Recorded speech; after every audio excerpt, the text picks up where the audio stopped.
बिस्मिल्लाहिर्रहमानिर्रहीम। अस्सलाम वालेकुम। नई वीडियो के साथ हाज़िर खिदमत हूँ। इस वक्त BTC की ताज़ा तरीन अपडेट्स के साथ, इथेरियम की ताज़ा तरीन अपडेट्स के साथ हाज़िर हूँ। आज मैं आपको ये बताना चाहता हूँ कि BTC में अगर आप या क्रिप्टो करेंसी में इन्वेस्टमेंट करते हैं तो उसके आपको क्या फ़वाइद हैं। तो मेरी वीडियो को लास्ट तक ज़रूर देखिएगा। चैनल को ज़रूर सब्सक्राइब कर लीजिए, बेल आइकन पे क्लिक करें। मेहाल डिजिटल TV जब से मैंने लॉन्च किया, मार्केट 17-18 हज़ार पे थी और आज अभी थोड़ी देर पहले मार्केट ने 25,047 टच किया, यानी मार्केट ने तकरीबन 6,500-7 हज़ार पॉइंट ऊपर गई है। और इसका मतलब ये है कि 7,500-8 हज़ार, 7.5 या 6, 6.5 हज़ार मार्केट वैल्यू अप होने का मतलब ये है माफ़ कीजिएगा। तो इसका मतलब ये है कि मार्केट ने अब ख़ासा मोमेंटो ले लिया है और 26,000 की आवाज़ आ रही है मार्केट में कि 26,000 तक मार्केट जा सकती है। दूसरा ये भी ध्यान में रखिएगा कि सेलिंग प्रेशर बहुत ज़्यादा है। 25,000 एक नफ्सियाती साइकोलॉजिस्ट कोई भी हो वो भी आपको कहेगा कि ये वो लेवल है जहाँ से मार्केट अप या डाउन हो सकती है। दूसरी अहम तरीन वजह ये हुई है कि मार्केट में अचानक से पता नहीं क्या हुआ है, अचानक से मार्केट में जितने BTC माइनर हैं या बड़ी वेल्स आप कह लें या इंस्टीट्यूशन है जिन्होंने 100 से ज़्यादा BTC होल्ड किए हुए हैं, तो उन्होंने BTC उठा के एक्सचेंज में ले आए हैं और सेल करने की कोशिश कर रहे हैं और वो 25,000 पे इसकी सेल कर रहे हैं। तो उसलिए अब उनका मेरा ख़्याल है ये 24,800 से लेके 25,000 तक बहुत ज़्यादा सेलिंग जो है वो हो सकती है। और ये लोग मार्केट में जब भी BTC वापस आता है तो उसके एक्सचेंजेस में, तो इसका मतलब है कि आप कोई बेचना चाह रहा है या लेना चाह रहा है, इसलिए एक्सचेंज में वापस आया है। दूसरा, जब मार्केट डाउन आ रही थी तो 25,300 बहुत स्ट्रॉन्ग रेजिस्टेंस थी। 25,000 और 25,300 पे मार्केट काफ़ी देर रुकी रही और फिर यहाँ से बाउंस बैक करके 25,500 तक जाती रही। तो जितनी अच्छी ये सपोर्ट थी, जब ऊपर आप जाने लगे वो ही उतनी मजबूत रेजिस्टेंट बन जाती है। तो इसलिए 25 से 26,000 का BTC का सफ़र काफ़ी मुश्किल है। बहरहाल यहाँ सेलिंग प्रेशर है और मेरा मानना है शायद मार्केट अब ये प्रेशर बर्दाश्त ना कर सके। दूसरा, मार्केट आज तीसरे हफ्ते से बुलिश जा रही है, ऊपर ही ऊपर है। तो अब मेरा ख्याल है एक आध हफ्ता इसका बैग लगने वाला है और मार्केट 21,000 22,000 पे पहुंच जाएगी। इस ऐसी सूरत में आप इसकी अब बाइंग अपॉर्चुनिटी जो है वो 21-22 हज़ार रखें। बहरहाल मार्केट में जहाँ सेलिंग और बाइंग का प्रेशर है, वहीं पे मार्केट में जो सबसे बड़ा प्रेशर इस वक्त है वो भी आपके सामने मैं रखना चाहता हूँ।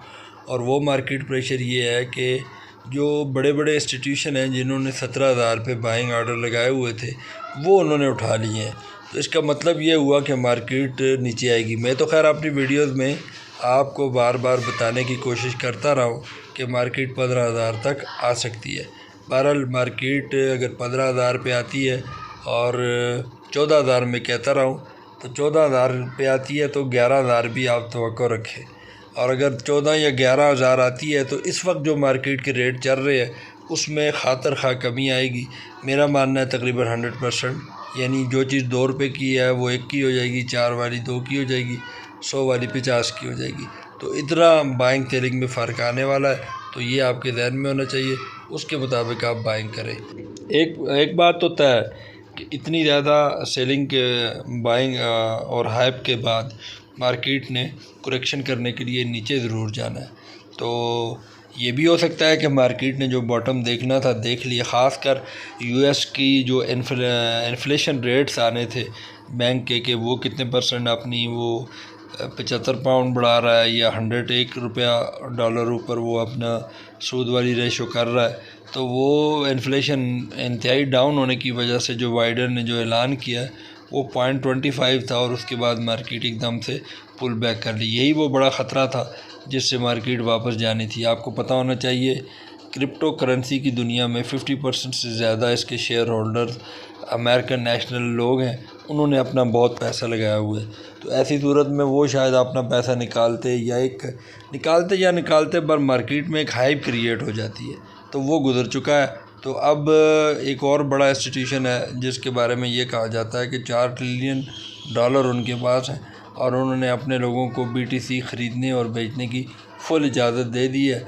वो इतना बड़ा इंस्टीट्यूशन है कि यूरोपीय यूनियन ने अपनी करेंसी को मेंटेन करने के लिए भी उनकी खिदमत हासिल की और टैक्सेस की इंफॉर्मेशन के लिए UK ने भी उनकी खिदमत हासिल की। यहाँ तक कि US भी उनकी खिदमत गाए बगाए हासिल करता रहता है। तो इससे आप अंदाज़ा कर लें कि क्रिप्टो की खिदमत अगर उनके साथ किसी बड़े इंस्टीट्यूशन का मुआहदा हुआ है तो इसका मतलब ये है कि ये क्रिप्टो न्यूज़ बहुत बड़ी है। और उसके बाद ये अब कहा जा रहा है कि क्रिप्टो मार्केट में ये BTC जो है ये 3 लाख तक जाएगा और अगर ये 3 लाख तक जाएगा तो फिर मेरा ख़्याल है मेरी और आपकी सोच है कि मार्केट कहाँ जाएगी। बहरहाल ये तो एक अहम तरीन डेवलपमेंट है जो आपके सामने रखनी थी, लेकिन आपसे गुजारिश यही है कि आपने इन चीज़ों को ध्यान में रखते हुए अपनी बाइंग सेलिंग करनी है। आपने इन चीज़ों को ध्यान में रखते हुए अपने मामलात को देखना है और जिसने इन्वेस्टमेंट करनी है मेरी इस ताज़ा मालूमात के मुताबिक करे। अब मैं वीडियो के उस हिस्से पे आता हूँ जहाँ आपने ये तय करना है कि हमने अब शॉर्ट टर्म इन्वेस्टमेंट करनी कहाँ है। तो आइए वीडियो के उस हिस्से में चलते हैं। तो जिसने लॉन्ग टर्म इन्वेस्टमेंट नहीं करनी, शॉर्ट टर्म करनी है, तो उनके लिए मेरी पहली दरख्वास्त ये है एथीरियम। एथीरियम का मतलब ये है कि ये एक बेहतरीन टोकन है जो इस वक्त आपके सामने है और एथीरियम का मतलब ये है कि आपने एथीरियम में अगर इन्वेस्टमेंट करनी है तो ये इस वक्त की सबसे बेहतरीन करेंसी है, इसमें आप इन्वेस्टमेंट कर सकते हैं। एथीरियम 19 सितंबर को अपनी यानी स्टेक की तरफ जा रहा है वर्क से, तो इसकी वजह से इसकी मार्केट में बहुत ज़्यादा हाइप है और ये भी कहा जाता है कि ये 2 क्वीन बन जाएंगे और जिन लोगों ने एक होल्ड किया होगा उनको दूसरा खामखा दे दिया जाएगा। इस वजह से भी इसकी बाइंग सेलिंग अच्छी है। तो मेरी आपसे गुजारिश है जिसने शॉर्ट टर्म इन्वेस्टमेंट करनी है वो इथेरियम में कर ले और इथेरियम की इन्वेस्टमेंट आप डे बाई डे देखते जा रहे हैं कि कैसे ऊपर 881 रुपये से आज का डाउन लगा था 17,500 की मार्केट पे 851 पे इथेरियम आया था और आज ये दोबारा 2,000 पे है। आलमोस्ट 1100-1200 पॉइंट इसने ऊपर लिए हैं। तो इससे आप अंदाज़ा कर सकते हैं कि इथेरियम अब कहाँ पे है और इथेरियम में इन्वेस्टमेंट कितनी ज़्यादा मुनाफा बख्श है। अगर अब मार्केट 17,005 पे जाए तो पहले 8,100 पे थी, अब मुझे नहीं लगता ये 1,500 से नीचे जाएगा। तो इससे आप अंदाज़ा लगाएं कि वापसी के सफ़र पे भी इथेरियम वहाँ अब नहीं पहुँचेगा जहाँ एक दफ़ा चला गया था। जिन लोगों ने वहाँ उस वक्त बाइंग की थी और फिर उसकी दोबारा सेल नहीं की, इसका मतलब है वो गोल्डन अपॉर्चुनिटी पे है। मैं खुद इथेरियम बाइंग कर रहा हूँ, आपसे भी गुजारिश यही है सारे दोस्त इथेरियम बाई कर लीजिए और अगर हो सके आपके पास ट्रस्ट वॉलेट हो तो इथेरियम को बाय करके ट्रस्ट वॉलेट में रख लीजिए। हो सकता है कि जब ये उनकी आइडेंटिफिकेशन कर लें या क्लेम का वक्त आए कि आप अपना वॉलेट की कॉपी या उसका कोड भेज के क्लेम करें नए एयर टोकन, तो हो सकता है आपको भी फ़ायदा हो। और ये भी हो सकता है कि इथेरियम 19 सितंबर के बाद इसको पर लग जाए और शू करके एकदम से ऊपर से उड़ जाए, तो उस सूरत में भी आपको इसका बड़ा फ़ायदा है। तो मेरा ख़्याल है इथेरियम को होल्ड करने का ये सही वक्त है और आप तमाम हज़रात से भी गुजारिश है कि इथेरियम पर मुकम्मल फ़ोकस करें। इंशाअल्लाह अल्लाह ताला मेरी आपकी हम सब की मदद करेगा और इथेरियम का खातिर खा फ़ायदा होगा। चैनल को ज़रूर सब्सक्राइब कर लीजिए, बेल आइकन पे क्लिक करें। शॉर्ट टर्म इन्वेस्टमेंट वाले तमाम दोस्तों से गुजारिश है कि वो इथेरियम, मुझसे इनबॉक्स में बहुत से लोग गाइडलाइन लेते रहते हैं, उनसे भी मेरी गुजारिश है कि आप इथेरियम को होल्ड करें और फ़ौरन इसकी बाइंग कर लीजिए और अपने पर्सनल वॉलेट में रखें। ट्रस्ट वॉलेट क्रिएट करके उसमें रख लें। नई वीडियो में फिर मिलूँगा, तब तक के लिए इजाज़त। अल्लाह।